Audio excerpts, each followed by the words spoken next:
One. Like,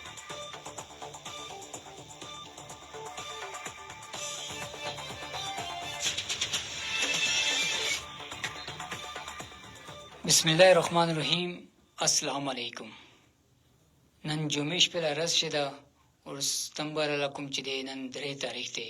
او د وخت پورا پاکستان سره موږ له مظفرآباد له سټوډیو کې کوم چې ټیم دی هغه 3 شي دي.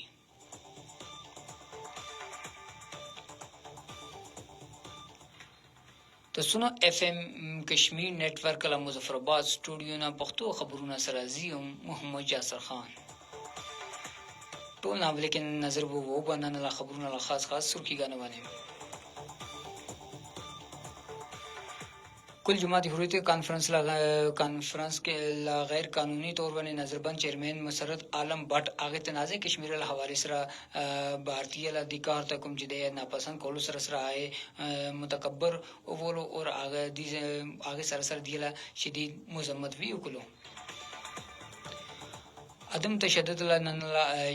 لا عالمی رز ده اور دی موقع باندې سنو نیوز خاتنه جو رپورٹ بو جاری شو کومه کې دا خبره بو ولو کې کشمیریانو پر دا روز اسمانی بو نساتی لګدا ولې کې دا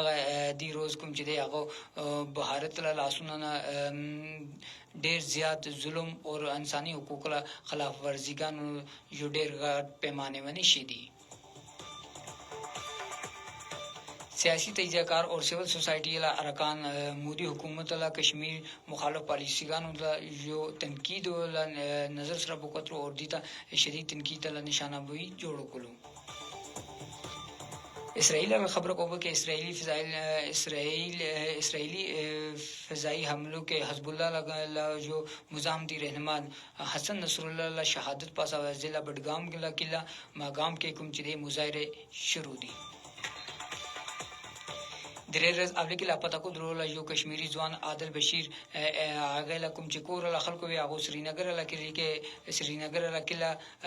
رناواری کې احتجاج کړي دي.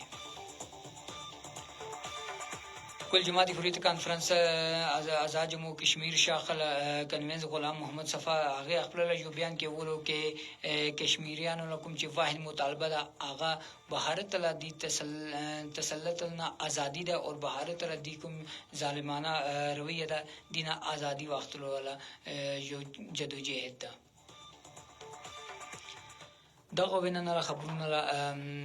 خاص سرخی اور اس تاسو خبرونه ورل کوبه تفصیل سره کل جماعت حریت کانفرنس غیر قانوني تور نه نظربند چیرمن مسرت عالم بٹ هغه تنازع کشمیر له حواله سره کوم چې د بھارت له د وخت تکل کومه کاروایګانې دي کارونه دي هغه ته خوښ نکله اور متکبرانه وول سره دی له مذمت ویولو اور کل جماعت حریت کانفرنس اسیر چیرمن مسرت عالم بٹ هغه دلی کې بدنام زمانہ کوم چې جیل ده هغه کې مقبوضه کشمیر کې انساني بیانمنو حقوق له صورتحال باندې نوټس واختلو لا یو اپیل وی دایر کړو او هغه سره هغه دا خبره به وولو کې دا کشمیریانو باندې کوم چې ظلم ده او دا صرف کشمیریانو ته هغه لشنات ختمولو کوشش کوي لګا اور عدم تشدد لنن عالمی رزلمو کې باندې سنو نیوز خاتنه یو رپورٹ بو جاری شو کومه کې دا خبره به ولو کې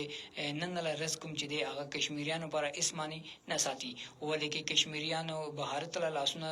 کې دی وخت بهارت له لاسونه ډیر زیات هغه ظلم بو قتل ده او بیانمانو حقوق خلاف ورزیګانې ډیر غټ پیمانه باندې خلاف ورزیګانې شدي. رپورٹ کې دا خبره ویلو کې کشمیریانو له نسل کشي او تا هغه سره کلی کې یو غټ پیمانه باندې جنگ وکړي دا او دغه جنگ کوم چې د جنوري 1999 نه دی وخت تک کوم چې د 96364 کشمیریانو ته شهید کړي دي. سیاسی تجزیه‌کار او سیول سوسایټي ارکان مودي حکومت له کشمیر مخالف پالیسیګانو تا کوم چې دی هغه بد نظرونه سره کترو او هغه سره هغه ته تنقید را نشانوي جوړ کړو.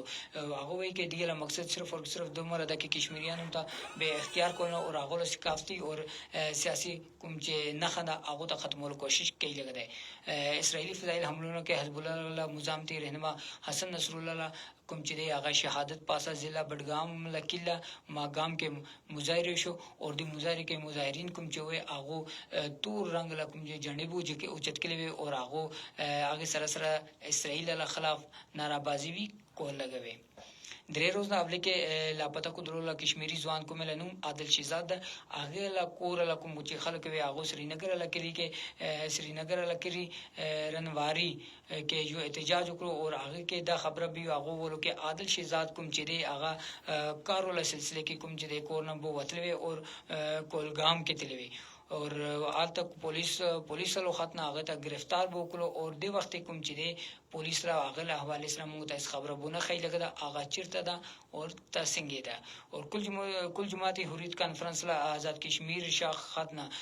کنوینز غلام محمد صفی هغه خپل له جو بیان کې د خبره ولو کشمیریانو کوم چې واحد مطالبه هغه صرف او صرف دومره ده کې کشمیریان کوم چې د بھارت خاتنه کډلو لا کاروایی غني او بھارت خاتنه کوم چې د ظلم بوکي کې لګره هغه نه ازادي وخت له مطالبه ده دین علاوه نور سیوی نشته دا ویننه خبرونه تفصیل